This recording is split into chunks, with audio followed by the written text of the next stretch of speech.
रात का समय था। अंधेरा इतना गहरा कि हाथ को हिलाने पर भी अपनी उंगलियां साफ दिखाई न दें। चारों तरफ सन्नाटा पसरा हुआ था और बीच बीच में दूर कहीं से किसी उल्लू की आवाज उस सन्नाटे को और भयानक बना रही थी। हवा ठंडी थी, पर उसके साथ एक अजीब सा बोझिलपन भी था, जैसे जंगल खुद किसी राज को अपने अंदर छुपाए हुए हो। एक घना और डरावना जंगल जिसके बीचों बीच पुराने जमाने की एक टूटी फूटी कुटिया थी, जिसके बाहर लटकी मटमैली लालटेन टिमटिमा रही थी। उस कुटिया की दीवारों पर उगी काई और झाड़ियां इस बात का सबूत थीं कि यहाँ इंसानों का आना जाना बहुत कम है, लेकिन फिर भी भीतर से मंत्रोच्चार की धीमी आवाजें सुनाई दे रही थीं। आवाजें इतनी रहस्यमयी कि सुनने वाले के रोंगटे खड़े हो जाएं।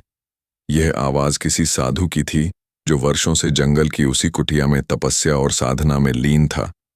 गांव वाले कहते थे कि वह साधु कोई साधारण इंसान नहीं, बल्कि अद्भुत शक्तियों का मालिक है, जिसने कई बार अंधेरी ताकतों को रोका और गांव को विनाश से बचाया। लेकिन उसी के साथ उसके बारे में यह भी चर्चा थी कि वह किसी गहरे रहस्य की रक्षा कर रहा है। ऐसा रहस्य जो अगर सामने आ जाए तो पूरा गांव ही नहीं, बल्कि चारों दिशाओं में भय और तबाही फैल सकती है। इसी रहस्यमयी माहौल में कदम रखती है एक लड़की, जो दिखने में बिल्कुल साधारण थी, लेकिन उस रात उसकी किस्मत उसे इस जंगल की ओर खींच लाई। लड़की का नाम रिया था। वह शहर से गांव की ओर आ रही थी, लेकिन रास्ते में उसके साथ कुछ ऐसा घटित हुआ जिसने उसकी जिंदगी की दिशा ही बदल दी। दरअसल रास्ते में उसे लगा कि कोई उसका पीछा कर रहा है। पहले तो उसने नजरअंदाज किया, लेकिन जैसे जैसे कदम बढ़ते गए वैसे वैसे पीछे आती आहटें और भी साफ सुनाई देने लगीं। दिल की धड़कन तेज हो गई और डर से उसकी सांसें उखड़ने लगीं। तभी अचानक पीछे से सरसराहट की आवाज आई, जैसे कोई झाड़ियों के बीच छिपा हो। रिया ने हिम्मत जुटाकर पीछे देखा तो काला साया पेड़ों के बीच गायब हो गया। वह घबराकर तेज तेज चलने लगी और देखते ही देखते अपने रास्ते से भटक कर इस घने जंगल में आ गई। उसे लगा कि शायद वह गलत दिशा में निकल आई है, लेकिन अब वापस लौटना नामुमकिन था, क्योंकि अंधेरा इतना गहरा था कि रास्ता पहचानना असंभव हो गया था। तभी उसकी नजर दूर टिमटिमाती लालटेन पर पड़ी। उसने सोचा कि शायद वहां कोई मदद मिल जाए, लेकिन जैसे ही वह कुटिया के करीब पहुंची, उसके कदम खुद ब खुद रुक गए। कुटिया से आती ठंडी हवा और अंदर गूंजते मंत्र उसे रोक रहे थे, मानो कह रहे हों कि यहां मत आओ। लेकिन मजबूरी ने उसके कदम आगे बढ़ाए। वह धीरे धीरे कांपते हुए दरवाजे के पास पहुंची और हल्के से खटखटाया। अंदर से गहरी और गंभीर आवाज आई, कौन है? उस आवाज में ऐसा असर था कि रिया का पूरा शरीर सिहर उठा। वह कुछ पल चुप रही, लेकिन फिर डरते डरते बोली, मैं रास्ता भटक गई हूं, कृपया मेरी मदद कीजिए। दरवाजा धीरे धीरे छर्र छर्र की आवाज के साथ खुला और अंदर खड़ा था एक लंबा दुबला पतला साधु, जिसकी आंखों में गहरी चमक थी। चेहरा झुर्रियों से भरा हुआ, लेकिन तेज इतना कि कोई भी सीधा उसकी आंखों में देखने की हिम्मत न करे। साधु ने बिना कुछ कहे उसे अंदर आने का इशारा किया। अंदर का दृश्य और भी अजीब था। चारों तरफ धुएं से भरे दीपक, हवा में अगरबत्ती और हवन की गंध, और बीच में अग्निकुंड जिसमें धीमी धीमी आंच पर लकड़ियां जल रही थीं। साधु ने हाथ से इशारा कर रिया को आग के पास बैठने को कहा। उसकी आंखें डर और सवालों से भरी हुई थीं। साधु ने बिना कुछ कहे उसे अंदर आने का इशारा किया। अंदर का दृश्य और भी अजीब था। चारों तरफ धुएं से भरे दीपक, हवा में अगरबत्ती और हवन की गंध, और बीच में अग्निकुंड जिसमें धीमी धीमी आंच पर लकड़ियां जल रही थीं। साधु ने हाथ से इशारा कर रिया को आग के पास बैठने को कहा। उसकी आंखें डर और सवालों से भरी हुई थीं। साधु ने कुछ पल उसे गौर से देखा और फिर धीमी आवाज में बोला, तुम्हें यहां नहीं आना चाहिए था। यह जगह साधारण लोगों के लिए नहीं है। रिया का दिल बैठ गया। उसने हिम्मत जुटाकर कहा, मुझे सचमुच मदद की जरूरत है। कोई मेरा पीछा कर रहा था। मैं बहुत डर गई हूं। साधु कुछ देर चुप रहा और फिर आंखें बंद करके मंत्रोच्चार करने लगा। उसकी आवाज गहरी और रहस्यमयी थी।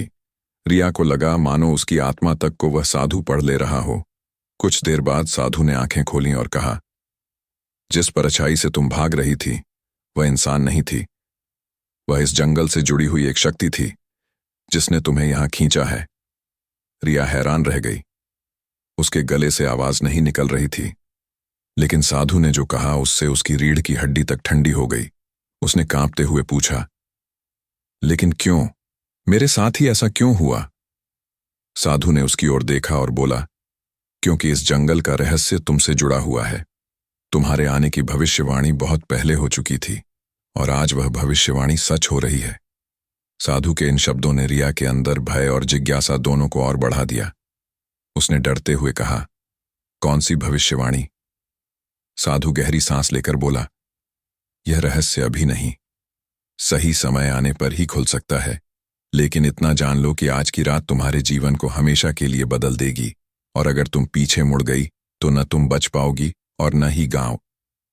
यह सुनते ही रिया के पैरों तले जमीन खिसक गई। उसके लिए यह सब किसी डरावने सपने जैसा था, लेकिन अब वह चाहकर भी वापस नहीं जा सकती थी, क्योंकि बाहर की अंधेरी परछाइयां अब तक उसका इंतजार कर रही थीं। रिया आग के पास बैठी कांप रही थी। साधु की बातें उसके दिल में गूंज रही थीं और हर शब्द उसके भीतर डर को और गहरा कर रहा था। लेकिन उसके साथ ही एक अजीब सी जिज्ञासा भी जन्म ले चुकी थी कि आखिर यह सब हो क्या रहा है। साधु ने अग्निकुंड में आहुति डाली और अचानक पूरे कमरे में तेज रोशनी फैल गई, जैसे किसी अदृश्य शक्ति ने वातावरण को बदल दिया हो। दीवारों पर टंगी परछाइयां हिलने लगीं और धुएं के बीच आकृतियां बनती और मिटती दिखने लगीं। रिया घबराकर पीछे हटने लगी, लेकिन साधु ने उसे रोकते हुए कहा, डरो मत, आज तुम्हें वो सब देखना होगा जो सदियों से छुपा हुआ है। और जैसे ही उसने यह कहा, अग्निकुंड की ज्वाला अचानक तेज हो उठी और उसमें से एक दृश्य उभरने लगा। रिया ने देखा कि वर्षों पहले गांव में एक मासूम कन्या के साथ जबरदस्त अन्याय हुआ था। कुछ लालची और निर्दयी लोगों ने उसकी अस्मिता को लूटा और फिर उसे इस जंगल में मार डाला। उसकी चीखें, उसकी पीड़ा, उसकी आंखों से टपकते आंसू आज भी इस धरती ने समेट रखे हैं। वही आत्मा आज तक न्याय की तलाश में भटक रही है। रिया की आंखों से आंसू निकलने लगे। उसे लगा कि वह उस कन्या की पीड़ा अपने दिल में महसूस कर रही है। तभी साधु ने गंभीर स्वर में कहा, यह आत्मा ही तुम्हें यहां लाई है, क्योंकि तुम्हारा उससे रिश्ता है। तुम दोनों एक ही आत्मा के दो हिस्से हो। वह अधूरी कहानी तुम्हारे बिना पूरी नहीं हो सकती। रिया चौंक गई। उसके भीतर हजारों सवाल उमड़ पड़े, लेकिन उससे पहले कि वह कुछ कहे, अचानक कुटिया का दरवाजा जोर से धड़ाम की आवाज के साथ खुला और अंदर काले धुएं का झोंका घुसा। हवा इतनी ठंडी हो गई कि दिए एक एक करके बुझने लगे। अब कमरे में सिर्फ अग्निकुंड की लौ बची थी। रिया ने देखा कि धुएं के बीच से एक काली परछाई निकल रही है। उसकी आंखें लाल अंगारों की तरह चमक रही थीं। साधु तुरंत मंत्रोच्चार करने लगा।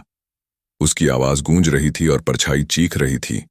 रिया का दिल धड़कना भूल गया, लेकिन उसी क्षण उसके कानों में एक धीमी स्त्री आवाज गूंजी, डर मत, मैं तुम्हारे साथ हूं। रिया ने महसूस किया कि कोई अदृश्य शक्ति उसके हाथ को थामे हुए है। उसे हिम्मत मिल गई। साधु ने कहा, अब समय आ गया है। अगर तुम हिम्मत दिखाओगी तो इस आत्मा को मुक्त कर सकती हो। रिया ने कांपते हुए पूछा, कैसे? साधु ने उत्तर दिया, तुम्हें अपने भीतर छुपी शक्ति को जागृत करना होगा, क्योंकि वही तुम्हारा सच्चा स्वरूप है। और जैसे ही उसने यह कहा, रिया के माथे पर एक चमकदार निशान उभर आया। उसकी आंखें तेज रोशनी से भर गईं और उसके आसपास ऊर्जा का एक चक्र घूमने लगा।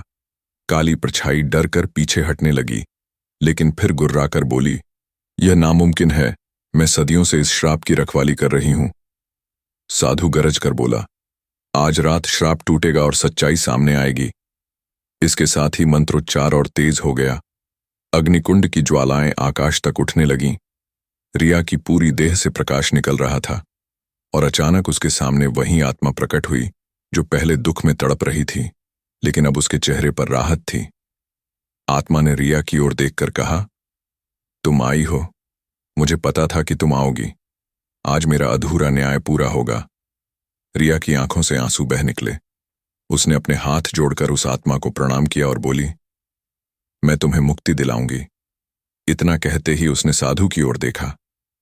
साधु ने सिर हिलाकर इशारा किया और दोनों ने मिलकर अंतिम मंत्र का उच्चारण किया। अग्निकुंड से उठी ज्वाला अचानक सुनहरी हो गई और उसमें से निकली दिव्य रोशनी ने पूरे जंगल को रोशन कर दिया। काली परछाई चीखते हुए धुएं में बदलकर गायब हो गई और वह आत्मा रोशनी में विलीन हो गई। जाते जाते उसकी आवाज गूंजी, धन्यवाद, अब मैं मुक्त हूं।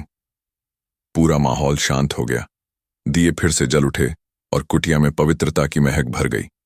रिया ने महसूस किया कि उसका डर कहीं गायब हो चुका है। उसके दिल में सिर्फ साहस और संतोष बचा है। साधु ने मुस्कुराकर कहा, आज तुम्हारे कारण सदियों पुराना श्राप टूट गया है। आज से यह जंगल भय का नहीं बल्कि आशीर्वाद का स्थान कहलाएगा। रिया ने गहरी सांस ली। उसे लगा जैसे उसका जन्म ही इसी उद्देश्य के लिए हुआ था। बाहर जाते हुए उसने देखा कि वही जंगल जो पहले डरावना लग रहा था, अब चांदनी में नहाकर सुंदर और शांत दिखाई दे रहा था। पेड़ों की पत्तियां हवा में झूम रही थीं, जैसे खुशी मना रही हों, और दूर कहीं से मंदिर की घंटियों की आवाज आ रही थी, मानो पूरी प्रकृति इस मुक्ति का जश्न मना रही हो। उस रात का रहस्य आखिरकार खुल चुका था और रिया हमेशा के लिए बदल चुकी थी। वह अब सिर्फ एक साधारण लड़की नहीं, बल्कि साहस और सच्चाई की प्रतीक बन गई थी।